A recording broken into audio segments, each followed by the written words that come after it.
Good evening, good evening. तो हम लोग जो है क्या पढ़ रहे थे? हम लोग पढ़ रहे थे 9th क्लास का सिविक्स चैप्टर 3। उसमें से हम लोग जो है पिछले क्लास में जो पढ़े उसके आगे आज पढ़ना शुरू करेंगे। अभी तक हम लोग 3 पार्ट में जो है पढ़े हैं, लेकिन 3 पार्ट में जो है कंप्लीट जो है नहीं हो पाया है कि नहीं। और कंप्लीट नहीं हो पाया तो इसे कंप्लीट करना हम लोग का फ़र्ज बनता है। तो सारे लोग जुड़ना शुरू कर दीजिए, क्योंकि 2 मिनट हम इसी कारण से आप लोगों के बीच बोलता हूँ, क्योंकि आप लोग जो है कि जुड़ने में थोड़ा सा लेट कर जाते हैं। मैं सारे स्टूडेंट के साथ इस बात को नहीं बोल रहा हूँ कि सारे लोग जो है जुड़ने में लेट करते हैं। बहुत सारे लोग जो है जो जुड़ना चाहते हैं लेकिन जुड़ नहीं पाते हैं, उनके लिए ये कहना उचित है और मैं उन्हीं लोग के लिए कर रहा हूँ कि आप लोग जो है चाहें तो जल्दी से जल्दी जुड़ लें, या तो फिर प्रॉब्लम ये आएगी कि आपको जो वीडियो समझ में नहीं आएगा, क्योंकि आप बीच में आएंगे तो आपको जो है कि समझ में नहीं आएगा। यहाँ पर एक भी शब्द यदि पार हो जाए तो शब्द का अर्थ फिर आपको समझ में नहीं आएगा, फिर आपको जो है प्रॉब्लम होगा और उस प्रॉब्लम को जो है कि आप फेस करिएगा। इसी कारण से आपको जो है पूरा वीडियो तो देखना ही देखना है, वो तो आप लोग देखते ही हैं, इसमें तो कोई शक ही नहीं है कि आप लोग वीडियो नहीं देखते हैं। लेकिन बीच में यदि बफरिंग करें, बीच में जो है बफरिंग करें तो उसको जो है कि आप फिर से देखने का प्रयास करिएगा। बफरिंग करने से आप लोग यदि आगे बढ़ा देते होंगे तो बीच का जो है चीज़ छूट जाता होगा। बफरिंग होता है, हमको पता है, नेट का प्रॉब्लम होने कारण से आप लोग का बफरिंग जरूर होता होगा। उस बफरिंग में जो है आपको प्रॉब्लम आता होगा, तो उस बफरिंग में होने के बाद आप लोग हल्का सा वीडियो शायद आगे या पीछे हो जाते होंगे। इसी कारण से आपको जो बहुत सारा चीज़ छूट जाएगा। छोटा छोटा ही चीज़ जो है बड़ा बनता है। नहीं कहा जाता है कि बूंद बूंद से गागर बनता है और गागर गागर से सागर, है कि नहीं। तो ये भी बात याद रखिए कि हर एक बूंद से ही जो वर्षा की बूंद होती है, आप लोग देखते होंगे वर्षा का जो बूंद होता है एक एक बूंद ही गिरता है, लेकिन एक एक बूंद गिरने से ही कितना बड़ा समुद्र का निर्माण हो गया। एक एक बूंद गिरने से ही कितना बड़ा नदियों का निर्माण हो गया। एक एक बूंद गिरने से खेतों में देखिए कितना पानी आ गया है। एक एक बूंद ही, वही बूंद जो है वर्षा की बूंद जो है तालाबों को भर देती है, कुओं को भर देती है, पोखर को जो भर देती है। तो सारा काम कौन करता है? एक बूंद ही करता है। एक छोटा सा बूंद बार बार गिरने से इतना सारा चीज़ काम कर सकता है। तो हम लोग भी एक छोटा सा मिस्टेक या छोटा सा जो कुछ छोड़ देंगे तो हम लोग को बहुत कुछ जो है छूट जाएगा। और इसके कारण से आप लोग यदि जुड़ रहे हैं, और जो नए विद्यार्थी जिसने वीडियो पिछला वाला नहीं देखा है तो कृपया करके आप जो है पार्ट 1 देखिए, 2 देखिए, 3 देखिए, उसके बाद ही इधर आइए, क्योंकि ये आपको तभी समझ में आएगा जब आप पार्ट 1, पार्ट 2, पार्ट 3 देखेंगे, क्योंकि सारा जो है वहाँ पर बताया गया। अब हम लोग जो है शुरुआत करते हैं। जिसको जुड़ना है वो जुड़ गया होगा, जिसको नहीं जुड़ना था वो जो है नहीं जुड़ना है वो तो जुड़ेगा ही नहीं, कितना बोल लीजिए। तो जिसको जुड़ना है वो तो जुड़ ही गया होगा। तो हमें पूरा उम्मीद है कि जुड़ गया। यहीं तक हम लोग लास्ट जो है पढ़ाई किए थे, और यहाँ तक पढ़ाई करने के बाद हम लोग जो है कि किसी प्रकार का प्रॉब्लम या 45 मिनट होने के बाद, एक शिक्षक क्या होता है, शिक्षक का 40 मिनट या 45 मिनट का घंटी होता है।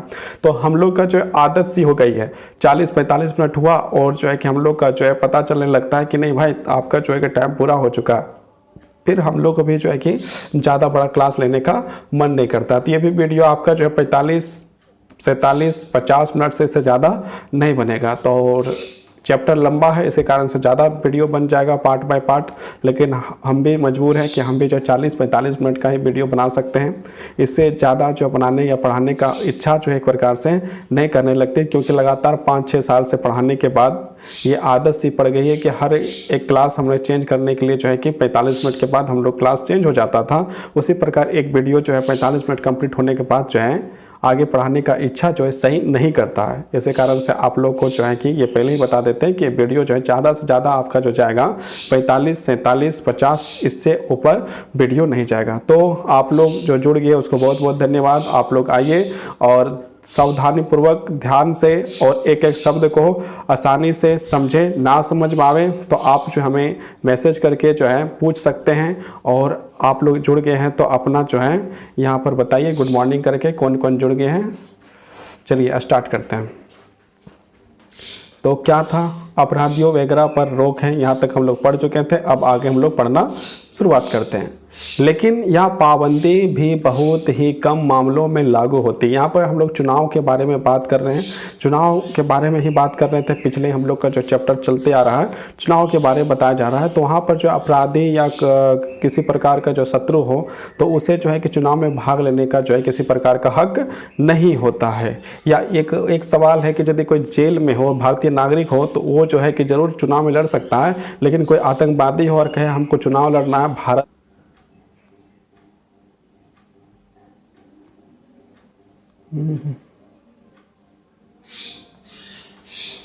तो उसे जो है यदि कोई आतंकवादी हो और वो बोले कि हम जो चुनाव लड़ना चाहते हैं राष्ट्रपति का, प्रधानमंत्री का, एमएलए का, एमपी का, या विधायक का, या पंचायत समिति का, वार्ड का, मुखिया का, या फिर जिला परिषद का, तो वो जो है कि या मेयर का, ये साथ चुनाव नहीं लड़ सकता है। कोई भी आतंकवादी जो है चुनाव नहीं लड़ सकता है। यहाँ पर ये भी बात आप लोग समझ लीजिए। लेकिन यह पाबंदी भी बहुत ही कम मामलों में लागू होती है। राजनीतिक दल अपने उम्मीदवार मनोनीत करते हैं। राजनीतिक दल मतलब क्या, हमारे देश में भी जो बहुत सारे राजनीतिक दल हैं, तो वो क्या है कि जो सीट जो क्षेत्र बटा हुआ आता है उसमें से वो लोग जो है मनोनीत करते हैं, जिन्हें पार्टी का चुनाव चिन्ह और समर्थन मिलता है। उसमें क्या है कि जैसे मान लीजिए हाथ छाप, अभी जो है हाथ का जो है हथेली छाप जो है हाथ छाप बोलिए तो कांग्रेस का, बीजेपी का क्या है कमल फूल है। इसी प्रकार यदि हम लोग देखें बीएसपी, बहुजन समाजवादी पार्टी, मायावती की सरकार, उसमें जो है कि क्या है, उसमें उसका झंडे में का जो निशान है, चुनाव चिन्ह है, हाथी है। इसी प्रकार लालू प्रसाद का जो पार्टी है उसमें जो है क्या है तो लैंटन जो दिया गया है। इसी प्रकार यदि हम लोग आसू पार्टी के बारे में बात करें तो उसमें क्या दिया गया है, केला दिया गया है। यदि हम लोग जो है कि जेएमएम का बात करें तो उसमें क्या है, आप लोग कमेंट करके बताइए जेएमएम जो अभी वर्तमान में जिनका मुख्यमंत्री है उनका चुनाव चिन्ह क्या है। यहाँ पर आप लोग जो है कमेंट करके जरूर बताइए। तो आगे हम बढ़ते हैं।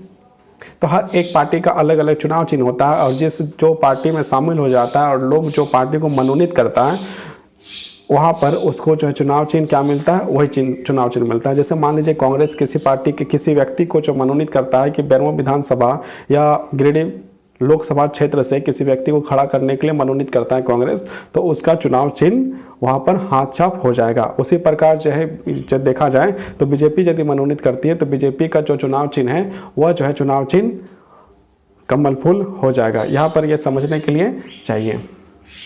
राजनीतिक दल अपने उम्मीदवार मनोनीत करते हैं जिन्हें पार्टी का चुनाव चिन्ह और समर्थन मिलता है। मतलब यदि हम किसी को खड़ा कर रहे हैं, किसी को कहीं से खड़ा कर रहे हैं, तो उसको हम अपना कुछ तो देंगे ना। तो क्या दे रहे हैं, तो चुनाव चिन्ह दे दिए, और दूसरा क्या अपना समर्थन दे रहे हैं, तभी तो उसको खड़ा कर रहे हैं। यदि मेरा समर्थन ना हो, उस पार्टी का समर्थन ना हो, यदि किसी व्यक्ति का जो पार्टी का समर्थन ना हो तो खड़ा ही नहीं करेगा। जिसको समर्थन करेगा वही खड़ा करेगा। तो यही बात है। पार्टी के मनोनयन को बोलचाल की भाषा में टिकट कहते हैं। और जो व्यक्ति जो है कांग्रेस, बीजेपी, बीएसपी, एसपी कोई भी खड़ा करता है तो उसे उस व्यक्ति को जो है क्या करता है, टिकट दिया। मतलब किसी व्यक्ति को खड़ा किया है तो उसको क्या करता है कि टिकट दिया, चुनाव के लिए जो है टिकट दिया। बीजेपी ने टिकट दिया है, कांग्रेस ने टिकट दिया, या बीएसपी ने टिकट दिया, या एसपी ने टिकट दिया, या आरजेडी ने टिकट दिया, या जदयू ने जो है कि टिकट दिया। इस प्रकार की बातें कहा जाता है। तो ये जो है कि कुछ पार्टियों का नाम भी आपको याद हो जाएगा बार बार बोलने से। चुनाव लड़ने के इच्छुक हर एक उम्मीदवार को एक नामांकन पत्र भरना पड़ता है। जैसे हम लोग एडमिशन किसी स्कूल में करवाते हैं तो हम लोग क्या करते हैं, एडमिशन के लिए तो हम लोग को अपना नामांकन करना पड़ता है कि नहीं। जैसे हम लोग परीक्षा देते हैं 8 का दीजिएगा, आप लोग जैसे 9 क्लास में जो है कि आप लोग जो है परीक्षा दीजिएगा तो आप लोग को क्या करना पड़ेगा, रजिस्ट्रेशन करना पड़ेगा, फॉर्म फिलअप करना पड़ेगा, मतलब नामांकन करना पड़ेगा। नामांकन करिएगा तभी तो आपका जो है सरकार, झारखंड सरकार जो परीक्षा लेगी, है कि नहीं। तो इसी प्रकार जब चुनाव होते हैं तो चुनाव के समय जो है एक नामांकन पत्र होता है, उसे उन्हें को भरना पड़ता है। जो व्यक्ति खड़ा होता है वो जो है नामांकन पत्र को भरता है और कुछ रकम जमानत के रूप में जमा करनी पड़ती है। अब जिस प्रकार का पद है, एमपी एमएलए का जिस प्रकार से पद है और जिस तरह का होता है उस प्रकार से उन लोग जमानत एक प्रकार से कुछ पैसे जमा करते हैं। जहाँ पर चुनाव के लिए जब उन लोग खड़े होते हैं तो नामांकन पत्र भरा जाता है। नामांकन पत्र भरा जाता है तो हम लोग जिस प्रकार एडमिशन स्कूल में करते हैं तो उस समय हम लोग जो है वहाँ पर पैसा देते हैं। इसी प्रकार जो नामांकन करने के समय जो है वहाँ पर कुछ पैसे दिए जाते हैं, जिसको हम नामांकन पत्र भरने के समय में उसे जमानत राशि कहा जाता है। जमानत जब्त होने पर वो राशि वापस नहीं किया जाता और जमानत जब्त ना होने पर वो राशि को वापस कर दिया जाता है। ये भी बात याद रखिए। हाल में सर्वोच्च न्यायालय के निर्देश पर उम्मीदवारों से एक घोषणा पत्र भरवाने की नई प्रणाली शुरू हुई है। अब हर उम्मीदवार को अपने बारे में कुछ ब्यौरा देते हुए वैधानिक घोषणा करनी होती है। प्रत्येक उम्मीदवार को इन मामलों के सारे विवरण देने पड़ते हैं। मतलब जो भी व्यक्ति एमएलए के लिए या एमपी के लिए या किसी भी चीज़ के लिए खड़ा होता है जो चुनाव से संबंधित हो, तो उसे जो है सुप्रीम कोर्ट के आदेश से है कि उनको जो है कुछ ब्यौरा देना पड़ता है, कुछ उनको बताना पड़ता है। अब क्या बताना पड़ता है, यहाँ पर पॉइंट वाइज पॉइंट लिखा हुआ है, तो हम अभी बता देंगे। तो पॉइंट वाला कैसे पढ़िएगा, तो हम लोग पॉइंट को देखते हैं। देखिए क्या क्या ब्यौरा देना पड़ता है, यहाँ पर 3 पॉइंट में बताया गया। पहला देखिए क्या लिखा हुआ है, उम्मीदवार के खिलाफ चल रहे गंभीर आपराधिक मामले। मतलब किसी प्रकार का यदि केस चल रहा है, गंभीर मामले यदि चल रहा है, तो उसे जो है कि घोषणा पत्र में देना पड़ता है, विवरण देना पड़ता है। उसके बाद सेकंड जो है, उम्मीदवार और उसके परिवार के सदस्यों की संपत्ति और देनदारियां का ब्यौरा। मतलब कितना संपत्ति उसके पास है, कितना रुपया है, कितना धन संपत्ति है, उसका ब्यौरा जो है देता है।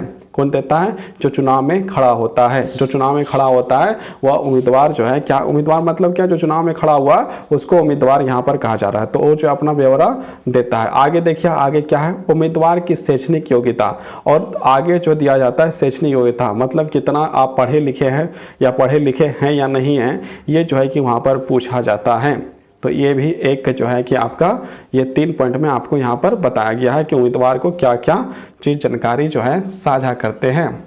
अब आगे, इन सूचनाओं को सार्वजनिक किया जाना चाहिए। मतलब ये सारे सूचनाओं जो है, ये सारे जो है क्या हो जाएंगे, सार्वजनिक हो सकते हैं। मतलब कोई व्यक्ति को जान सकता है, सारे व्यक्ति इस बात को जान सकता है कि जो व्यक्ति खड़ा हुआ है उसका कितना धन संपत्ति है, कितना जमीन है, ये सारा चीज़, या फिर कितना पैसा उसके पास है, या फिर कितना पढ़ा लिखा है, इस बात को जो है कोई व्यक्ति जान सकता है। यहीं पर वो चीज़ लिखा हुआ है, इन सूचनाओं को सार्वजनिक किया जाना चाहिए। इससे मतदाताओं को उम्मीदवार द्वारा खुद के बारे में सूचना के आधार पर अपने फैसले करने का मौका मिलता है।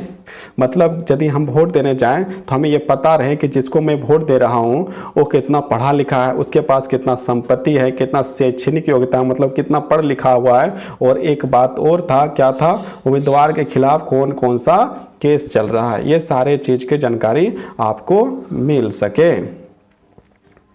तो यहाँ पर ये था। अब आगे बढ़ते हैं। आगे यहाँ पर हम लोग को क्या दिया गया है, एक जो है बॉक्स दिया गया है। एक क्या दिया गया है, बॉक्स दिया गया। बॉक्स में क्या लिखा हुआ है वो भी देख लेते हैं।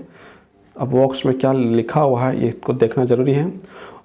उम्मीदवारों की शैक्षणिक योग्यता। जब देश की सभी नौकरियों के लिए किसी ना किसी किस्म की शैक्षणिक योग्यता जरूरी है। मतलब भारत देश में कोई भी नौकरी करिए, आप चपरासी का नौकरी करिए, या मास्टर का नौकरी करिए, या आईएएस का नौकरी करिए, एसपी का नौकरी करिए, या फिर आप जो है किसी भी पुलिस थाना में नौकरी करिए, या आर्मी में नौकरी करिए, या जहाँ नौकरी करने का इच्छा वहाँ नौकरी करिए, तो वहाँ पर आपको किसी ना किसी किस्म की शैक्षणिक योग्यता जरूरी है। मतलब आप यदि कुछ बनना चाहते हैं, भारत सरकार सरकारी जॉब में आप कुछ बनना चाहते हैं, तो आपको यहाँ पर से शैक्षणिक योग्यता पूछते हैं कि आप कितने पढ़े हैं, 10 पढ़े हुए हैं, या 12 पढ़े हुए हैं, या डिग्री पढ़े हुए हैं, या एमए किए हुए हैं, या बीएड किए हुए हैं। ये सारे चीज़ जो है आपको पूछा जाता है। यदि आप उस चीज़ को फुलफिल करते हैं तो आप उस पद के लिए उम्मीदवारी आप कर सकते हैं। तो आगे देखते हैं। जब देश की सभी नौकरियों के लिए किसी न किसी किस्म की शैक्षणिक योग्यता जरूरी है, तो विधायक या सांसद महत्वपूर्ण पदों के चुनाव के लिए किसी किस्म की शैक्षणिक योग्यता की जरूरत क्यों नहीं। यहाँ पर एक सवाल पूछा गया है कि हर एक पद के लिए हमें यहाँ पर जो है कि उम्मीदवारी के लिए, हर एक सरकारी नौकरी के लिए हमको जो है पढ़ना लिखना जरूरी है। कुछ ना कुछ क्लास की आवश्यकता आप लेते हैं, आप मांगते हैं कि आप कितना पढ़े लिखे हैं, तो आप ये बात क्यों नहीं बताते हैं। आप इस बात को बताइए और ये जो है कि बताएं कि आप जो है जो नेता लोग हैं, जो सांसद के लिए खड़े होते हैं या फिर एमएलए के लिए खड़े होते हैं, वो सारे लोग के लिए शिक्षा की ज़रूरत क्यों नहीं है। उन लोग पढ़े लिखे क्यों नहीं, उन लोग जो है डिग्री उन लोग को होना क्यों ज़रूरी नहीं है, ये यहाँ पर पूछा जा रहा है। अब हम आगे देखते हैं। सभी तरह के काम सिर्फ शैक्षणिक योग्यता के आधार पर नहीं होते हैं। मतलब यहाँ पर इसका आंसर के रूप में लगता है कि दिया जा रहा है, क्या बोला जा रहा है कि सभी तरह के काम सिर्फ शैक्षणिक योग्यता के आधार पर नहीं होते हैं। जैसे भारतीय क्रिकेट टीम में चुनाव के लिए डिग्री की नहीं, अच्छा क्रिकेट खेलने की योग्यता होनी चाहिए। यहाँ पर क्रिकेट का बात किया गया है कि क्रिकेट में जिस प्रकार से यदि कोई पढ़ा लिखा लड़का चल जाए, मतलब जो MBBS हो, B.Ed हो, M.Ed हो या D.Led हो, या फिर आपका जो 10 पास हो या 12 पास हो, या आपका जो है कि डिग्री पास हो, या साइंस से पढ़ा लिखा हो, या साइंटिस्ट हो, या डॉक्टर हो, वो यदि खेलना चल जाए, वहाँ पर क्रिकेट खेलने लगे और वो अच्छा नहीं खेल रहा है और उसके पास योग्यता, भरपूर मात्रा में योग्यता उसके पास है, मतलब उसके पास तो डिग्रियाँ बहुत सारी हैं लेकिन उसको खेलना नहीं आ रहा है, तो क्या आप उसे क्रिकेट टीम में शामिल करिएगा? नहीं करेंगे। आपका भी आंसर होगा कि नहीं, इस चीज़ को जो हम लोग शामिल नहीं कर सकते, ऐसे लोगों को हम लोग शामिल नहीं कर सकते। जिसको क्रिकेट खेलना नहीं आता उसे क्रिकेट खेलने के लिए कैसे हम लोग शामिल कर सकते हैं? इस प्रकार से यदि हम लोग क्रिकेट टीम बनाएंगे तो हमारी टीम जो है हार जाएगी, है कि नहीं? तो यहाँ पर यही बात यहाँ पर समझाया गया है। इसी प्रकार विधायक या सांसद की सबसे बड़ी योग्यता यह है कि वह अपने क्षेत्र के लोगों की समस्याओं को समझे। यहाँ पर बोल रहा है कि जो विधायक और MP है वो अपने क्षेत्र के लोगों की समस्या को समझें, और समझ के क्या करें? कुछ नहीं, उनके चिंताओं को समझें और उनके हितों का प्रतिनिधित्व करें। वे या काम कर रहे हैं या नहीं, इसका परीक्षा उनके लाखों वोटर 5 साल तक रोज लेते हैं। मतलब ये सारा काम कर रहे हैं या नहीं कर रहे हैं, ये जो है कि उनके लाखों वोटर, मतलब एक विधायक बनने के लिए या एक MLA बनने के लिए या एक सांसद या MP बनने के लिए हजारों लोग, लाखों लोग वोट करते हैं, तब जाकर वह जीत कर बाहर आता है। तो यहाँ पर ये बात जो है बोला गया है। क्रिकेट का एग्जाम्पल दिया गया जिसको हमने जो है समझाने का पूर्ण प्रयास किया है। आप लोग को हमको लगता है समझ चुके हैं। तो आगे हम लोग देखते हैं आगे क्या है। अगर शिक्षा या डिग्री की प्रासंगिकता हो भी तो यह जिम्मा लोगों पर छोड़ देना चाहिए कि वे शैक्षणिक योग्यता को कितना महत्व देते हैं। मतलब ये लोग पर छोड़ देना चाहिए, जनता पर छोड़ देना चाहिए। लेकिन चलिए कोई बात नहीं, ये जनता तय करेगी कि कितना पढ़ा लिखा हो, लेकिन कानून तो जनता नहीं बना सकती है। जनता द्वारा चुने गए लोगों के द्वारा जो ये बना सकती हैं। यहाँ पर जो है थोड़ा सा क्या होता है कि जिस चीज़ में खुद लोग जाते हैं उसको जो है कि कुछ ढीलापन जरूर देते हैं। तो हमारे ये जो बुक भी बना है सरकार के आदेश से ही बनता है, तो सरकार के खिलाफ कितना जो है यहाँ आलोचना होती है या नहीं होती है, ये आप भी समझ सकते हैं, हम भी समझ सकते हैं और सारे लोग समझ सकते हैं। तो शैक्षणिक योग्यता सिर्फ जो है सरकारी नौकरी के लिए रखा गया है और बाकी सारे लोगों को रखा गया है। उसमें उसका अनुभव नहीं देखा जाता है कि कितना अच्छा जो है काम कर सकता है। यदि आप लोग बोलिएगा समाज सेवा के लिए रखा गया, तो पुलिस क्या है? पुलिस क्या है? पुलिस के लिए योग्यता लिया जाता है, शैक्षणिक योग्यता लिया जाता है। तो वहाँ पर भी ये चीज़ देखना चाहिए था कि नहीं, शैक्षणिक योग्यता की क्या ज़रूरत है, यहाँ पर किस प्रकार से रूलिंग कर सकता है, किस प्रकार से जो अपना क्षेत्र को कंट्रोल करके रख सकता है, वैसे लड़के को बाहर निकाल कर हम पुलिस बना देंगे। सेना में क्या करना चाहिए? सेना में भी शैक्षणिक योग्यता लिया जाता है। तो वहाँ पर भी ये देखना चाहिए था कौन जो है सबसे अच्छा जो है, कौन सबसे ज़्यादा गोली चला सकता है, कौन अच्छा लड़ सकता है, किसका शरीर अच्छा हट्टा कट्टा है, कौन जो है दौड़ सकता है, भाग सकता है, सामान उठा सकता है, उसे जो है सेना में ले लिया जाए। इस प्रकार से किया जा सकता था।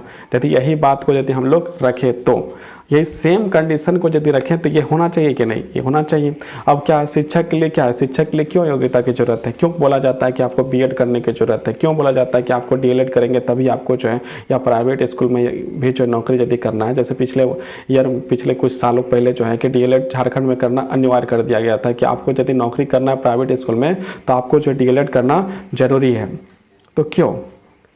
उनको भी तो अनुभव है पढ़ाने का, ABC तो पढ़ा ही सकता है शिक्षक लोग। तो फिर ये क्यों नहीं देखा जाता है कि जो पढ़ा सकता है, जिसके पास अनुभव है, उसे उठा के सरकारी टीचर बना दिया जाए। मतलब जिसमें आपको खुद जो है कि एंजॉय आ रहा है, खुद जिसमें आपको चुनाव लड़ना है, तो आप वहाँ पर कहेंगे क्रिकेट का टीम, फुटबॉल का टीम, क्रिकेट का टीम। तो हम लोग का क्रिकेट का टीम पुलिस में नहीं हो सकता, आर्मी में नहीं हो सकता, डॉक्टर में चलिए वहाँ पर तो चीड़ फाड़ करना पड़ता है, ऑपरेशन करना पड़ता है। लेकिन कुछ ऐसे भी चीज़ तो है, ये चीज़ को भी ध्यान रखना चाहिए था। लेकिन इसमें जो है कि आपको डिग्री मांगी जाती है। आप यदि एक सरकारी स्कूल में भी जाइए तो वहाँ पर आपको जो है कि क्या कहा जाता है, आप भले भांति से जानते होंगे किस तरह पढ़ाई लिखा जाता है सरकारी स्कूल में, वो भी आप भली भांति जानते होंगे, सबको आपको पता होगा। तो वहाँ पर बताने की कोई आवश्यकता अब नहीं है। यहाँ पर आगे हमारे पाया जाता है, लोग कहते हैं ना कि अपना घाव का दर्द खुद ही जानते हैं, दूसरा कोई जो है उस घाव का दर्द नहीं जानेगा। यदि आपको घाव हुआ है तो उसका दर्द आपको पता होगा, किसी दूसरे को पता नहीं होगा। तो ये जो बेरोजगारों का जो दर्द है वो बेरोजगार लोग ही जानते हैं, जो लाखों रुपया खर्चा करके 1 क्लास से पढ़ते पढ़ते 12 तक पढ़ गए, 12 तक पढ़ने के बाद उसको पता चला कि जाके खेत में काम ही करना है। खेत में तो काम करना अच्छी बात है, लेकिन खेत में काम ही करना है और साथ में उसको जो है कि 5 साल इंतज़ार करना है। इसको वोट दे के इस सरकार को लेना है, वो बोलेगे कि हम नौकरी देंगे इसको, फिर उसको ये जो नौकरी नहीं दे रहे तो उसको लेके जाएंगे, वो भी नौकरी नहीं दिया तो फिर इसको लेके आएंगे, फिर उसको लेके आएंगे। यही जो है काम जो है जनता के हाथ में दे दिया है। शिक्षा जो है सही मायने में जो है सरकार ने पूरी तरह से जो है सामर्थ्य बनाने की शिक्षा शायद नहीं मिल पा रही, जिसमें ये बताना चाहिए कि आपको किस प्रकार से कार्य करना चाहिए। यहाँ पर यह बताया जा रहा है कि सरकार किस तरह काम करता है, सरकार की क्या भूमिका है, और आप भी जो है कि लोकसभा राज्यसभा में चुनाव लड़ सकते हैं, लेकिन बहुत सारी ऐसी खामियां हैं, वो खामियों को जो है कि जिक्र जो है कैसे किया जा सकता है। यहाँ पर आपको आलोचना शब्द तो मिलेंगे, लेकिन कितनी सरकार की आलोचना होती है बुक में, ये आप यहाँ पर देखते ही होंगे।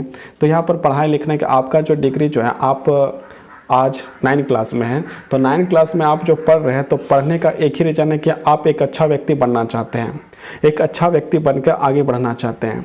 आप जो है कि बहुत आगे बढ़ना चाहते हैं, आप भी एक नौकरी चाहते हैं, या तो आप डॉक्टर बनना चाहते हैं, या तो इंजीनियर बनना चाहते हैं, या तो आप जो है कि साइंटिस्ट बनना चाहते हैं, या तो आप जो है SP DSP पुलिस बनना चाहते हैं, आर्मी बनना चाहते हैं, कोई कुछ ना कुछ बनना चाहता है। और जब वो जो 12th पास हो जाएगा तो उसको पता चलेगा कि फॉर्म ही जो है कि आ रहा है, तो फॉर्म आ रहा है, तो उसका जो है भरने के बाद जो उसका रुपया जो देखा जाए तो 800 600 700 रुपया में भर रहा है। लाखों लोग भर रहे हैं फॉर्म को जो है, कुछ लोग जो वहाँ पर पुलिस बन जा रहे हैं, कुछ लोग, मतलब कि लाखों में भरा जाए तो हज़ारों में जो है बनते हैं। और यहाँ पर जो है योग्यता जो है कि होती है, सारी चीज़ होती है, तो यहाँ पर योग्यता होना ज़रूरी है। लेकिन जब नेता के बारे में बात आती है तो वहाँ पर जो है कि क्या होना चाहिए, वहाँ पर जो है किसी प्रकार का शैक्षणिक योग्यता नहीं चाहिए, मतलब आपको पढ़ने लिखने की कोई ज़रूरत नहीं है। इसके साथ साथ कुछ ऐसे क्षेत्र हैं जहाँ पर आपको जो पता चलेगा कि पंचायत चुनाव जहाँ पर होता है वहाँ पर अनिवार्य कर दिया है कि आप 10 पास होना ज़रूरी है, तभी जाकर आप पंचायत का चुनाव लड़ सकते हैं, या फिर आपकी ऐसे कुछ बातें हैं। तो वो सब बात छोड़िए, यहाँ पर आप पढ़िए और आगे क्या होता है वो तो आगे की बात है, यहाँ पर पढ़ना ज़रूरी है। हमारे देश में शैक्षणिक योग्यता का शर्त लगाना एक अन्य कारण से भी लोकतंत्र का मूल भावना के खिलाफ होगा। मतलब यहाँ पर लोकतंत्र के जो है खिलाफ हो रहा है। शिक्षा यदि मान दिया जाए नेता का, तो यहाँ पर जो है कि आपका लोकतंत्र के खिलाफ माना जाएगा, यहाँ पर लिखा जा रहा है। देखिए, हमारे देश में शैक्षणिक योग्यता की शर्त लगाना एक अन्य कारण से भी लोकतंत्र की मूल भावना के खिलाफ होगा। यहाँ पर किताब लिखा हुआ, हम नहीं बोल रहे हैं। मतलब यदि शैक्षणिक योग्यता मांगा जाए यदि किसी नेता से, तो ये लोकतंत्र के खिलाफ होगा। ये मैं नहीं कर रहा हूँ, ये किताब कर रहा है। इसका मतलब होगा कि देश के अधिकांश लोगों को चुनाव लड़ने के मौलिक अधिकार से वंचित। आप हमको ये बताएं कि मौलिक अधिकार कितने? 6 हैं, और 6 में से मौलिक अधिकार दिया गया है, उसमें चुनाव लड़ने का मौलिक अधिकार किस आर्टिकल में, यहाँ पर आप कमेंट करके बताइए यदि होगा तो। लेकिन यदि आपको चुनाव लड़ने का अधिकार में शिक्षा का यदि योग्यता मांग दे, तो आप जो है कि मौलिक अधिकार के खिलाफ काम होगा। मतलब उसका मौलिक अधिकार आप हनन कर रहे हैं। यदि आपको उससे शिक्षा मांग रहे हैं तो उसका मौलिक अधिकार आप जो है कि उसका हनन कर रहे हैं। तो आप थोड़ा सा किस आर्टिकल में ये लिखा हुआ है, यदि आप लोगों को पता होगा तो कमेंट करके जरूर बताइए, हमें तो पता नहीं है। जैसे यदि उम्मीदवारों के लिए BA, BCom या BSSC की स्नातक डिग्री को भी अनिवार्य किया गया तो 90% मतलब 90% से ज़्यादा नागरिक चुनाव लड़ने के आयोग हो जाएंगे। मतलब यदि तो अच्छी बात है, पढ़े लिखे जाते हैं तो अच्छी बात है। तो यहाँ पर बोला जा रहा है कि ये यदि बोल दिया जाए कि किसी को यदि BA, BCom या BSc का जो है कि मांग लिया जाए कि आप इतना पढ़ें तभी जाकर आप MLA या MP बन सकते हैं, तो 90% आदमी ऐसे ही गायब। मतलब कितना अनपढ़ लोग होगा हमारे लोकसभा और किसको साइन करने, मतलब विदेश नीति यदि है किस तरह ज्ञान होगा और किस प्रकार से जो स्पीच देना। इसी कारण जो है कि हमारे लोकसभा में जो है कि जो कार्यकाल चलता है उसमें भाषण से ज़्यादा हल्ला ज़्यादा होता है। एक आ रहा है जा रहा है, आ रहा है जा रहा है, ये चीज़ होता है। आप कभी लोकसभा चैनल लगा कर देखिएगा, किसी का भाषण सुनिएगा, आपको भाषण से ज़्यादा वहाँ पर जो है कि हल्ला सुनाई देगा, हल्ला। अब यहाँ पर थोड़ा सा इनको भी देख लेते हैं, ये कौन भाई साहब क्या बोल रहे हैं। उम्मीदवारों को अपनी संपत्ति का ब्यौरा देने की जरूरत क्यों होती है। यहाँ पर ये लिखना चाहिए था कि सारे लोगों को जो है कि शिक्षा की आवश्यकता है, तो इन लोग की आवश्यकता को जो है आप क्रिकेट से क्यों नाप रहे हैं कि क्रिकेट का टीम आप क्यों बना रहे हैं। जब आप एक आर्मी का ऑफिसर जो है आप क्रिकेट टीम नहीं बनाते हैं, उसको भी तो अच्छा, बहुत सारे ऐसे लोग हैं जो रूलिंग अच्छा कर सकता है, देश की सुरक्षा अच्छा कर सकता है, शरीर अच्छा करता, लंबा दौड़ सकता है। या खाना बनाने के लिए आप वहाँ पर परीक्षा क्यों लेते हैं। जैसे रेलवे में जो है कि रेलवे का परीक्षा होता है, खाना बनाने के लिए भी होता है, तो उसके लिए आप परीक्षा क्यों लेते हैं। उसमें भी तो बहुत सारे लोग एक्सपीरियंस है। अब यदि बोलिएगा कि उसमें जो कोई डिग्री लेकर गया है तो उसको क्या खाना बनाना तैयारी, बेचारा जो है दिन रात करके वो खाना बनाने का परीक्षा भरा और उसमें जो है कि निकल गया। बहुत सारे लोग जो कपड़ा धोने का आप जो फॉर्म निकालते हैं तो उसमें जो है कि आप क्या करते हैं, उसे धोने का बहुत सारे लोग का एक्सपीरियंस होगा, तो उसमें आपको जो है कि फिर डिग्री की क्या आवश्यकता है। तो यहाँ पर आपको 90% को बचाने के लिए आप जो है कि कर रहे हैं, तो वहाँ पर तो उसका मौलिक अधिकार है। नौकरी करना भी एक प्रकार से, यदि आपका चुनाव लड़ना मौलिक अधिकार है तो नौकरी करना भी मौलिक अधिकार होगा, तो वहाँ पर भी आपको स्वतंत्रता देना चाहिए। इस प्रकार की बातें लिखना चाहिए, लेकिन लिखेगा उतना ही जितना उसको आपको समझाना है, बाकी जो है बात वह नहीं लिखेगा। यदि आप ज़्यादा जागरूक हो गए हैं तो आप जो है अपना मांग के लिए खड़ा हो जाएंगे, अपनी मांगों के लिए खड़ा हो जाएंगे कि हमें जो है कि हमारी जो शर्तें हैं उसे पूरा करूं। लेकिन ये चीज़ तभी हो सकता है जब आपको उतना जानकारी दिया जाए, अब आपका खुद का दिमाग उतना जो है चलना चाहिए। लोग जो है कि कुछ बोले उसके लिए आपको समझ भी आना चाहिए कि हम क्या बोल रहे हैं। तो यहाँ समझाने के लिए आपको किताबों में जितना दिया है उतना आप समझिएगा, तो सरकार जो है कि नेताओं को शिक्षा नहीं मांगती है तो एक बहुत अच्छा काम करती है सरकार। यदि नेताओं को यहाँ पर किताब के अनुसार जो देखा जाए तो शिक्षा नहीं मांगना नेताओं के द्वारा, नेताओं के लिए उम्मीदवारी जब खड़ा हो जाए तो शिक्षा का ब्यौरा लेना एक प्रकार से मौलिक अधिकार का हनन बताया गया है और नहीं मांगना चाहिए, ये हमको सिखाया जा रहा है। तो हम लोग को 9 क्लास में ये सिखा दिया, तो फिर जो बेचारा पढ़ा लिखा बच्चा तो यही तो सोचेगा क्रिकेट का टीम नहीं मांगना चाहिए, नहीं मांगना चाहिए, नहीं मांगना चाहिए। तो कभी जो है कि नेताओं के लिए जो है कि आंदोलन नहीं होंगे कि आप अपना शिक्षा का जो है काम सिर्फ हम ही लोग के करिएगा या फिर अपनों के लिए भी करिएगा। तो ये भी बात जो है कि इम्पोर्टेंट है, ये भी बात आप समझिए। आगे हम लोग बढ़ते हैं। चुनाव अभियान, चुनावों का उद्देश्य, मुख्य उद्देश्य लोगों की अपनी पसंद के प्रतिनिधियों, सरकार और नीतियों का चुनाव करने का अवसर देना। मतलब चुनाव इसलिए होता है, लेकिन चुनाव में अच्छे लोग जो हैं कि बहुत कम ही आ पाते हैं, ये भी बात है। आपके मनपसंद लोग जिसको आप पसंद करते हैं वो जो है खड़ा हो, ये भी बात है। क्योंकि आपको जो है कि मान लीजिए ABCDEF जो है खड़ा हो गया है, जितने लोग खड़ा होते हैं, मान लीजिए ज़्यादा से ज़्यादा जो खड़ा होता है तो 25 से 30 लोग खड़े होते हैं। 25 से 30 लोग में ये बात जो है आपको 25 से जब चुनाव के लिए नॉमिनेशन किया जाता है तो आपको 25 लोग खड़े हुए हैं, तो 25 में से आपको उसी 25 में से वोट करना है। आपको मान लीजिए आपको अपने घर वाले क्यों ना पसंद हो और आपको लगता है कि मेरे घर वाले अच्छा विधायक हो सकते हैं, और यदि नॉमिनेशन नहीं करवाया है, अपना इलेक्शन के लिए वो जो है नाम नहीं भरा हुआ है, नामांकन पत्र नहीं भरा हुआ है, तो उसको आप वोट नहीं दे सकते हैं। जबकि पसंद आपको 25 में से कोई नहीं है तो भी आपको जो है उसको वोट नहीं दे सकते हैं, क्योंकि वो तो नामांकन किया ही नहीं है।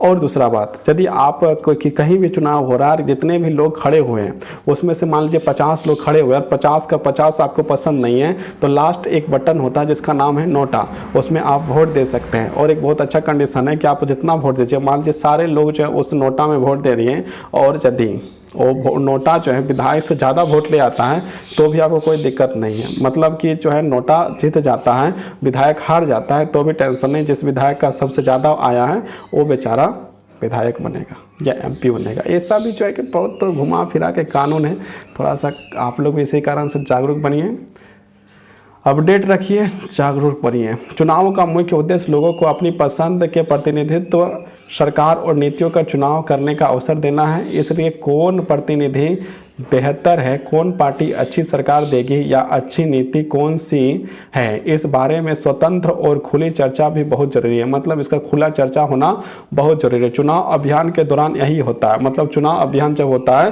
तो यही होता है। उसके साथ साथ बहुत कुछ होता है जिसके बारे में यहाँ पर शायद नहीं लिखा होगा, जो आप लोग अपने आँखों से देखते हैं, और हम लोग को जो है इतना जो है खुल के यूट्यूब में बोलना संभव नहीं है। हमारे देश में उम्मीदवारों की अंतिम सूची की घोषणा होने और मतदान की तारीख के बीच आमतौर पर 2 सप्ताह का समय चुनाव प्रचार के लिए दिया जाता है। मतलब 2 सप्ताह जो नेताओं के लिए प्रचार करने का दिया जाता है कि आप प्रचार कर सकते हैं। इस अवधि में उम्मीदवार मतदाताओं से संपर्क करते हैं, राजनेता चुनावी सभाओं में भाषण देते हैं और राजनीतिक पार्टियां अपने समर्थकों को सक्रिय करती है। इसी अवधि में अखबार और टीवी चैनलों पर चुनाव से जुड़ी खबरें और बहसें भी होती हैं। मतलब सारा काम ये 2 सप्ताह मतलब 7 दिन करके दिया जाए तो कितना हो गया 14 दिन। 14 दिन के अंतर्गत क्या है कि वो भाषण देंगे, बड़ा बड़ा सभाएं करेंगे, बड़ा बड़ा बात बोलेंगे और उसमें से कहा जाएगा सब कुछ, और ये बताया जाएगा कि हम आपके लिए क्या करेंगे, इन 5 सालों में आपके लिए मैं क्या कर सकता हूँ।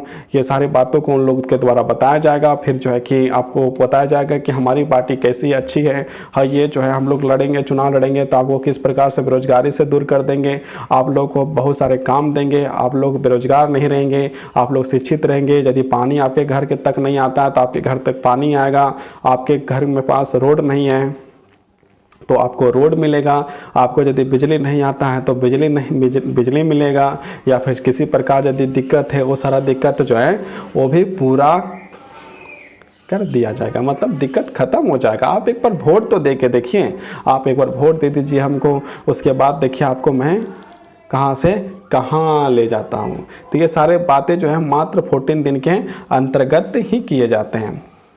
खबरें और बहसें भी होती है, पर असल में चुनाव अभियान सिर्फ 2 हफ्ते नहीं चलता। मतलब 2 हफ्ते तक यहाँ पर लिखा भी है, मतलब एक प्रकार कानूनी भी है, हाँ ना। तो मतलब 2 हफ्ते नहीं चलता तो कितना हफ्ता चलता बताते हैं।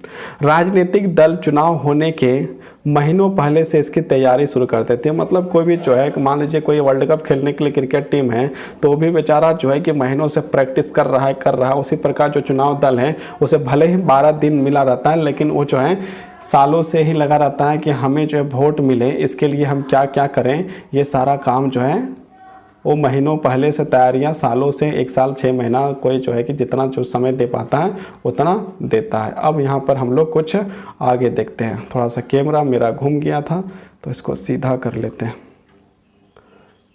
अब यहाँ पर देखिए क्या है। चुनाव अभियान के दौरान राजनीतिक पार्टियां लोगों का ध्यान कुछ बड़े मुद्दों पर केंद्रित करना चाहती है। लोगों का ध्यान जो है वो बड़े मुद्दों पर केंद्रित करना चाहते हैं। लोगों का ध्यान जो है कहाँ पर केंद्रित करना चाहता है, जो बड़ा मुद्दा उस पर जो है कि केंद्रित करना चाहता, वे लोगों को इन मुद्दों पर आकर्षित करती है और अपनी पार्टी के पक्ष में वोट देने को कहती है। जो भी पार्टी आपको प्रचार करने आई है वो इस बात को कभी नहीं कहेंगे कि आओ, यदि कांग्रेस पार्टी का आया तो ये तो कभी नहीं बोलेगा भाई बीजेपी को वोट दे दो, और बीजेपी का आया तो ये कभी नहीं बोलेगा कि कांग्रेस को वोट दे दो। मतलब कि जो पार्टी इतना बड़ा बात बोली, इतना बड़ा सभाएं की, तो अपने न लेके और वो खुद जो है कि वो वोट मांगेगी और बोलेगी कि आप जो है हमें वोट दीजिए, आपका 5 साल सुरक्षित होगा, आपके सारी समस्याएं जो है मेरी समस्या है और सारी समस्या आपकी दूर हो जाएगी। आप एक बार वोट तो दे कर देखो। आइए विभिन्न चुनावों में विभिन्न दलों द्वारा उठाए गए कुछ सफल नारों पर गौर करते हैं। यहाँ पर कुछ नारे हैं जिसमें हम लोग बात करते हैं कि क्या क्या नारा जो है कि दिया गया है। जैसे देखिए यहाँ पर पहला पॉइंट में हम लोग को दिया गया इंदिरा गांधी। इंदिरा गांधी जो है कांग्रेस पार्टी के जो लीडर थी और हमारी भारत देश की पहली महिला प्रधानमंत्री हुआ करती थी, और ये जो है कि हमारे देश के प्रथम प्रधानमंत्री पंडित जवाहरलाल नेहरू की पुत्री थी। इतना तो आप लोग जान गए। इसके बाद देखते हैं कि इंदिरा गांधी ने क्या कहा। इंदिरा गांधी के नेतृत्व वाली कांग्रेस पार्टी ने 1971 के लोकसभा चुनाव में गरीबी हटाओ का नारा दिया था। मतलब गरीबों को कहा हटा, कुछ मेरे मुंह से भी निकल गया। चलिए, यहाँ पर 1971 में जो है लोकसभा चुनाव के समय इंदिरा गांधी ने एक नारा दिया था कि गरीबी को हटाओ। गरीबी को हटाओ, तो गरीबी कौन हटाएगा भाई? तो गरीबी जो है हटाने वाले तो आज तक हमको लगता है कि खुद कहाँ है पता नहीं। अभी तक गरीबी हट रही है, लेकिन किसी की गरीबी इतना मजबूत से बैठी हुई कि बेचारी गरीबी जा ही नहीं रही है। भारत को छोड़कर, भारत देश को जो है गरीबी जा ही नहीं रही। गरीबी बढ़ रही है, धीरे धीरे और बढ़ रही है और गरीबी बढ़ते जा रही है। लेकिन नाराएं जो हैं आज से पहले ही दे दिया गया था। मान लीजिए 71 तो 30 साल, 100 और 20 साल, लगभग 50 साल ये नारा का भी होने ही वाला है। 50 साल होने वाला है, लेकिन 50 साल में गरीबी बढ़ गई। यहाँ पर हटाओ के बारे में बात हुआ था, लेकिन जो है यहाँ पर गरीबी बढ़ाओ हो गया। तो ये इंदिरा गांधी के द्वारा बोला गया था, गरीबी हटाओ। यहाँ पर सवाल भी 1 नंबर का पूछा जाता है, गरीबी हटाओ का नारा किसने दिया। या नारा का सवाल आता है और इसका जो है 1 नंबर, आपको 1 नंबर मिलता भी है। तो आप इस नारा को जो है याद रखिएगा, गरीबी हटाओ किसने कहा था, तो इंदिरा गांधी ने कहा था। लेकिन बेचारी गरीबी जो है आज तक हटी नहीं। इंदिरा गांधी भी जो है कि इस देश को मतलब अपना निधन हो गया और हमको छोड़कर, हम लोगों को छोड़कर इंदिरा गांधी भी चल गए। लेकिन ये जो है गरीबी जो हम लोग को छोड़कर जाती ही नहीं है, देश को छोड़कर जाती ही नहीं है। तो ये भी एक बड़ी बात है कि नहीं। पार्टी ने वादा किया है कि वह सरकार की सारी नीतियों में बदलाव करके सबसे पहले देश की गरीबी हटाएगी। मतलब समझ रहे हैं, मतलब 1947 में पंडित जवाहरलाल नेहरू, इंदिरा गांधी की पिताजी, उनके द्वारा बनाया गया शायद नियम गलत होंगे, तभी तो बताया जा रहा है कि सरकार की नीति, सरकार की सारी नीतियाँ, सरकार की नीतियाँ तो किसकी नीतियाँ, कांग्रेस पार्टी की ही नीतियाँ। तो किसके द्वारा बनाया गया, या तो ये बनाया गया किसके द्वारा, तो पंडित जवाहरलाल नेहरू के द्वारा बनाया गया। कब से कब तक बनाया गया, तो आपका 47 से लेकर 64 तक हमारे पंडित जवाहरलाल नेहरू रहे। उसके बाद 1.5 साल लगभग जो है कि लाल बहादुर शास्त्री रहे। लाल बहादुर शास्त्री भी जो है कांग्रेस पार्टी के ही ओर से प्रधानमंत्री थे। तो मतलब कांग्रेस की सारी नीतियाँ, उसको बदल कर आपको 71 में जो है कि चुनाव होने लगे, तो उस समय जो है कि सारी नीतियाँ शायद खराब थी। इसी कारण से इंदिरा गांधी ने कहा कि सरकार की सारी नीतियों पर बदलाव करके सबसे पहले देश की गरीबी को हटाएंगे। लेकिन बेचारी गरीबी जो है वो बोले नहीं, बह नहीं जाने वाली, अभी तक गई नहीं। अब यहाँ पर देखते हैं सेकंड पॉइंट, 1977 में हुए लोकसभा चुनाव में जयप्रकाश नारायण के नेतृत्व में जनता पार्टी ने नारा दिया, लोकतंत्र बचाओ। अब क्या है, एक गरीबी हटा रहा है, गरीबी हटा रही है, हटा नहीं रहा। एक जो है गरीबी हटा रही थी हमारी माननीय श्री प्रधानमंत्री श्रीमती इंदिरा गांधी जी, जो है कि गरीबी हटा रही थी। अब यहाँ पर एक दूसरे व्यक्ति आए जिसका नाम है जयप्रकाश नारायण। वो जो है छात्र आंदोलन करने का प्रयास किए और साथ में बहुत ज़्यादा बहुत लोग भीड़ में थे, बहुत छात्रों के द्वारा जो है कि हुआ था, बहुत जो है कि बहुत बड़ा आंदोलन हुआ था। और उसमें एक नारा दिए जयप्रकाश नारायण ने, लोकतंत्र बचाओ। आज भी जो है कि ये चलता है, लोकतंत्र बचाओ का नारा जो है लगभग अब कांग्रेस पार्टी भी इस बात को देती है कभी कभी बीजेपी के खिलाफ, लोकतंत्र बचाओ, लोकतंत्र की हत्या हो रही। इस प्रकार की बातें आप लोग यदि न्यूज सुनते होंगे तो ये जो है आप लोग देखते होंगे। तो ये जो है कि 1970 में जो है जयप्रकाश नारायण के द्वारा कांग्रेस पार्टी की जब सरकार थी उस समय बताया गया लोकतंत्र बचाओ। यदि हमसे गलती से कुछ निकल गया हो तो उसे आप लोग सुधार लीजिएगा। लेकिन यहाँ पर जयप्रकाश नारायण के द्वारा क्या नारा दिया गया था, लोकतंत्र बचाओ। क्या दिया गया था, लोकतंत्र बचाओ। पार्टी ने आपातकाल के दौरान हुई जासूसियों को समाप्त करने और नागरिकों को आज़ादी के बहाल करने का वादा किया। अब क्या है कि वहाँ पर क्या था कि एक प्रकार से इमरजेंसी लगा हुआ था, आप लोग को पता है, हमने जो है विस्तार पूर्वक 2019 के क्लास में ही बता दिया था। तो अभी तो आप लोग जो है कि 2021 में चल रहे हैं, मतलब आज से 2 साल पहले ही मैंने इसका जिक्र आप लोग के साथ किया था। तो आप लोग को याद होगा, नहीं याद होगा तो बताइएगा। उसमें आपातकाल पर एक अच्छा खासा आप लोग का समझ पैदा करने वाला एक वीडियो आप लोग को दे दिया जाएगा।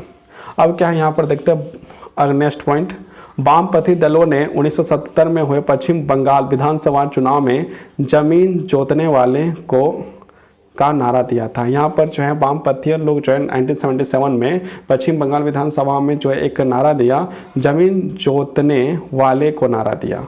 अब आगे देखते हैं 1983 में भी कोई नारा दिया होगा। अब क्या कौन सा नारा है, 1983 में आंध्र प्रदेश के विधानसभा चुनाव में तेलुगु देशम पार्टी ने, यहाँ पर एक पार्टी जिसका नाम है तेलुगु देशम पार्टी के नेता एन.टी. रामाराव ने तेलुगु स्वाभिमान का नारा दिया था। उन्होंने भी एक नारा दिया, और किसने नारा दिया ये भी आप लोग याद रखने वाली बात है, तो इसको याद रखिएगा, नारा याद रखिए।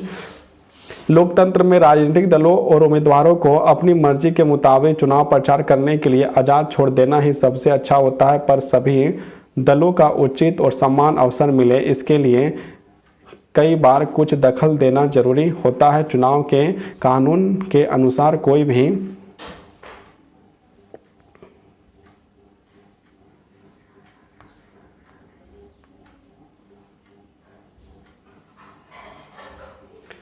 यहाँ पर कोई भी उम्मीदवार या पार्टी ये सब काम नहीं कर सकती। यहाँ पर ये बात रखा गया है कि कुछ जो है कि काम जो है कि पूरी तरह से तो चुनाव के लिए प्रचार करने के लिए नेताओं को जो पूरी तरह स्वतंत्र छोड़ दिया जाता है। इसके बावजूद भी कुछ ऐसे चीज़ हैं जिसको जो है वह लांघ नहीं सकती है, एक लक्ष्मण रेखा जिसको लांघ नहीं सकती है। तो कौन सा जो है कि दिया गया है, तो ये देखिए कि नेता क्या नहीं कर सकते, चुनाव के समय क्या नहीं कर सकते, यहाँ पर ये देखिए। तो पहला क्या है, उम्मीदवार या पार्टी ये सब काम नहीं कर सकती, मतलब ये सारा काम चुनाव करने या उम्मीदवार या पार्टी जो है, कोई पार्टी या चुनाव में खड़ा हुआ व्यक्ति जो है ये सारा काम नहीं कर सकता। तो क्या नहीं कर सकता भाई, देखिए यहाँ पर ध्यान से देखिए आप लोग। मतदाता को प्रलोभन देना, मतलब प्रलोभन देना, घूस देना या धमकी देना, या बोलना कि अरे तुम यदि नहीं दिया मुझको वोट तो फिर तुम समझ लेगा, या फिर तुम इतना पैसा ले लो और हम ही को वोट देना, या फिर लालच देना। प्रलोभन मतलब होता है लालच देना, तो आप लालच नहीं दे सकते हैं, घूस नहीं दे सकते हैं, धमकी नहीं दे सकते हैं, ये बात जो है। दूसरा बात क्या है, ये नेता नहीं कर सकते। आगे देखिए नेक्स्ट पॉइंट क्या है, उनसे जाति या धर्म के नाम पर वोट मांगना, मतलब जाति और धर्म कि आप हिंदू हैं, आप मुस्लिम हैं, या ईसाई हैं, या जैन हैं, या बौद्ध हैं, या क्रिश्चियन हैं, आप लोग मतलब क्रिश्चियन है तो क्रिश्चियन को वोट करो, हिंदू है तो हिंदू को वोट करो, इस प्रकार की बातें जो है आप नहीं बोल सकते हैं। इस प्रकार की बातें यदि आप बोलेंगे तो आप पर कार्रवाई किया जा सकता है। तो ये भी जो है कि इसके नाम पर वोट नहीं मांगना है, धर्म के नाम पर भी वोट नहीं मांगा जा सकता। अब आगे देखिए, चुनाव अभियान में सरकारी संसाधनों का इस्तेमाल करना, मतलब यहाँ पर जो है सरकारी सामानों का इस चुनाव के समय जो है सरकार के द्वारा जो सामान है, यदि सरकार है और सरकारी सामान है तो उसका इस्तेमाल करना भी मना है। यहाँ पर तो मना लिखा नहीं, लेकिन हम बता दे रहे हैं। अब शायद यहाँ पर इतना लिख के छोड़ दिया है कि चुनाव अभियान में सरकारी संसाधनों का इस्तेमाल करना मतलब यहाँ पर समझिए क्या लिखा है, चुनाव अभियान में सरकारी संसाधनों का इस्तेमाल करना, मतलब यहाँ पर यदि आप इसको समझिएगा तो इसका मतलब ये हो जाएगा कि करना है, लेकिन ये चीज़ याद रखिए नहीं करना है। तो ये मत समझ लेना कि चुनाव अभियान में सरकारी संसाधनों का इस्तेमाल करना है। संसाधनों मतलब क्या, सरकार के द्वारा गाड़ी है, जीप है ना, या फिर सरकार का एरोप्लेन है, या फिर सरकार का पुलिस व्यवस्था है, ये सारे चीज़ हैं।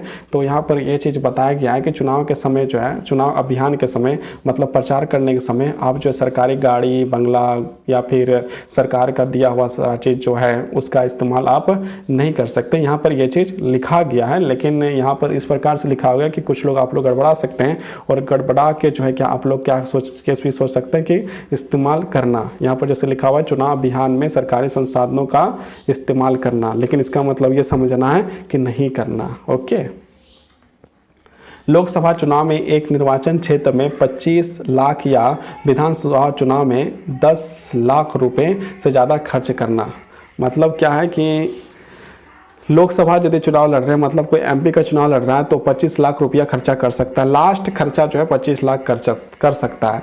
लेकिन विधानसभा का चुनाव लड़ रहा है तो 10 लाख रुपया ही खर्चा कर सकता है। इतना है कि 10 लाख खर्चा कर सकता है, 25 लाख खर्चा कर सकता है। 25 लाख कौन खर्चा कर सकता है, जो एमपी लोग हैं वो 25 लाख खर्चा कर सकता है, और जो है एमएलए हैं वो 10 लाख खर्चा कर सकता है। लेकिन यहाँ पर आप फिर ध्यान से देखें, यहाँ पर लिखा हुआ जिस प्रकार से आपको लग सकता है कि नहीं इससे ज़्यादा कर सकते हैं।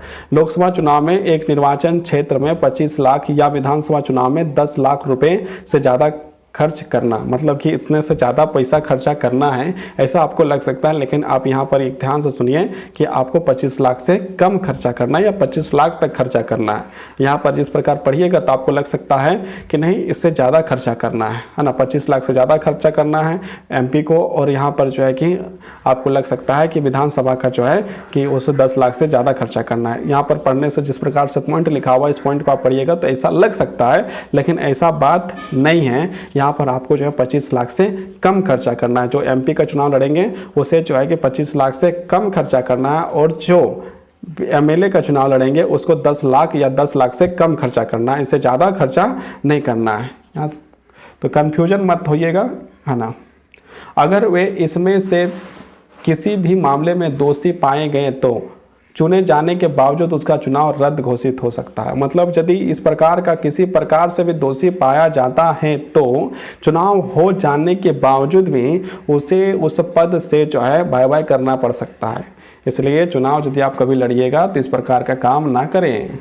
इन कानूनों के अलावा हमारे देश के सभी राजनीतिक पार्टियों ने चुनाव प्रचार की आदर्श आचार संहिता को भी स्वीकार किया है। एक होता है आचार संहिता, तो आचार संहिता क्या होता है इसका डिटेल आपको नीचे दिया गया है। इसमें उम्मीदवारों और पार्टियों को यह सब करने की मनाही है, मतलब ये सारा काम नहीं करना है। तो कौन कौन सा काम नहीं करना है, यहाँ पर पॉइंट वाइज पॉइंट हम लोग पढ़ना शुरुआत करते हैं। तो पहला पॉइंट हम लोग हो जाता है चुनाव प्रचार के लिए किसी धर्म स्थल का उपयोग करना। मतलब चुनाव प्रचार करने के लिए आप किसी धर्म स्थल का उपयोग नहीं कर सकते हैं। दूसरा पॉइंट है सरकारी वाहन। सरकारी वाहन मतलब सरकार के द्वारा दिया गया गाड़ी या फिर विमान मतलब जो एरोप्लेन, हेलीकॉप्टर, या अधिकारी मतलब पुलिस, एसपी, डीएसपी, ये सारे लोग, या यहाँ पर सरकारी वाहन, विमान हो गया, अधिकारियों का चुनाव में उपयोग नहीं करना है। यहाँ पर करना मत समझना, नहीं करना है। ओके,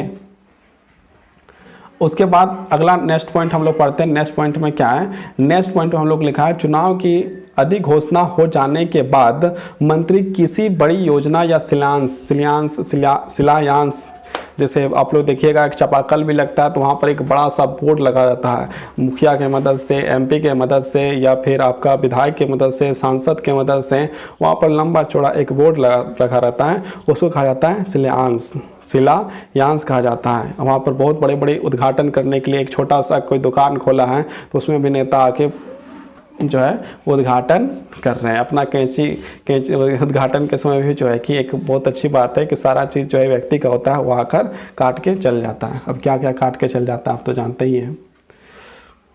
चुनाव काट के क्या चल जाता है, रिबन काट के चल जाता है। आप लोग कुछ उल्टा मत सोचिएगा।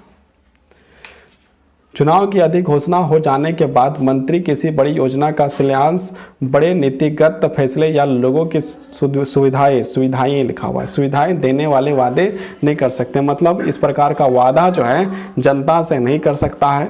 अब हम लोग आगे देखते हैं मतदान और मतगणना।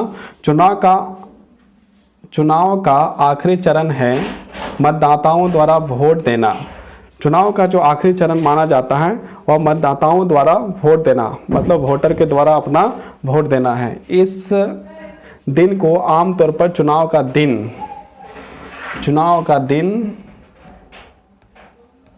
कहते हैं, मतदाता चुनाव का दिन कहते हैं। ओके, अब क्या है, मतदाता सूची में नाम वाला हर व्यक्ति अपने इलाके में स्थित मतदान केंद्र पर जाता है या अस्थायी तौर पर स्थानीय स्कूल या किसी सरकारी इमारत में बना होता है। जब मतदाता मतदान केंद्र में जाता है तो चुनाव अधिकारी उसे पहचान कर उसकी उंगलियां पर एक काला निशान लगा देते हैं। आप लोग भी कभी देखे होंगे, कोई वोट देने गया हो तो वहाँ से जब जो वापस आता है उसके हाथों में जो है एक काला काला, जैसे पोलियो का टीका आप लोग को लगाया गया होगा बचपन में, उसी प्रकार चुनाव के समय भी जो है एक टीका लगाया जाता है। समझे? ओके, समझ में आया।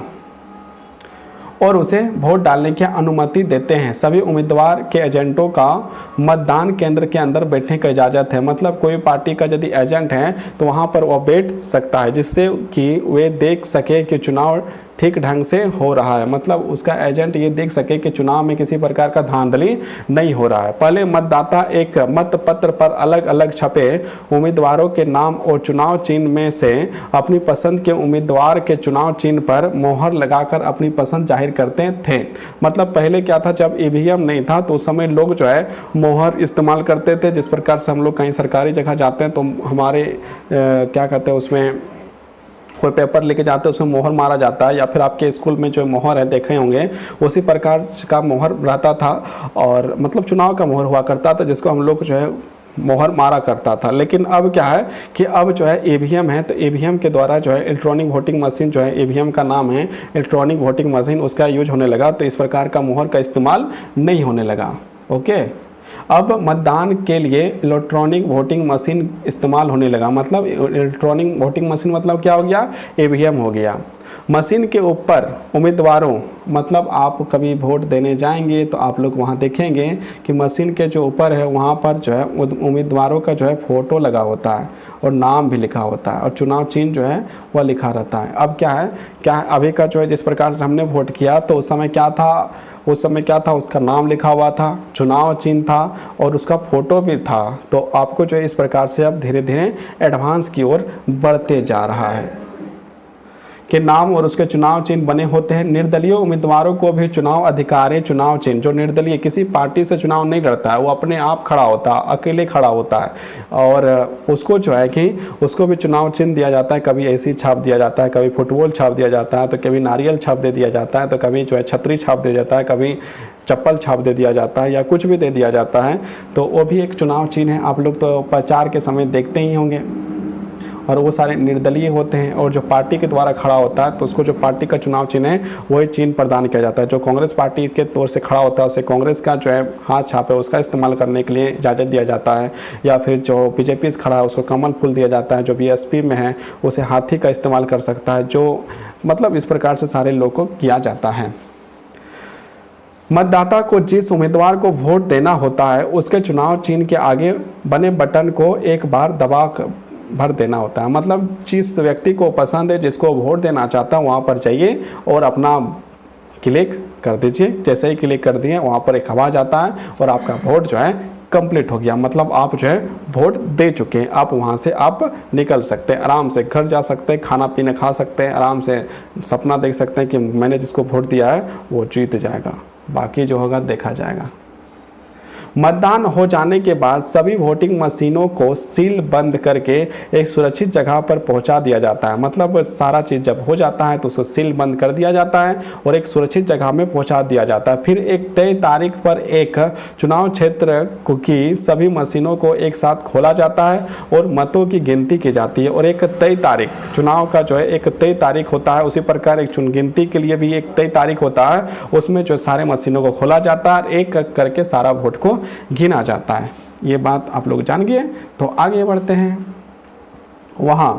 वहाँ के बाद कहाँ, वहाँ सभी दलों के एजेंट रहते हैं जिसे मतगणना का काम निष्पक्ष ढंग से हो सके। किसी चुनाव क्षेत्र में सबसे ज़्यादा मत पाने वाले उम्मीदवार को विजय घोषित किया जाता है। जिस भी व्यक्ति को सबसे ज़्यादा, मतलब जो खड़ा था, जो व्यक्ति निर्वाचन क्षेत्र से खड़ा हुआ था, वोट के लिए उम्मीदवार खड़ा हुआ था, उसमें से सबसे ज़्यादा जिसको वोट मिलता है वह जीत जाता है। आम चुनाव में अमून सभी निर्वाचन क्षेत्रों में मतगणना एक ही तारीख पर होती है। मतलब सारे जो है एक ही तारीख होता है। टीवी चैनल, रेडियो और अखबारों के लिए यह बहुत बड़ा अवसर होता है और वे इसकी पूरी खबरें जो है पूरा विस्तार से देते हैं। अरे जिस दिन जो चुनाव का गिनती होता है ना, उस दिन आप देखिएगा तो दिन भर जो है वही चलेगा।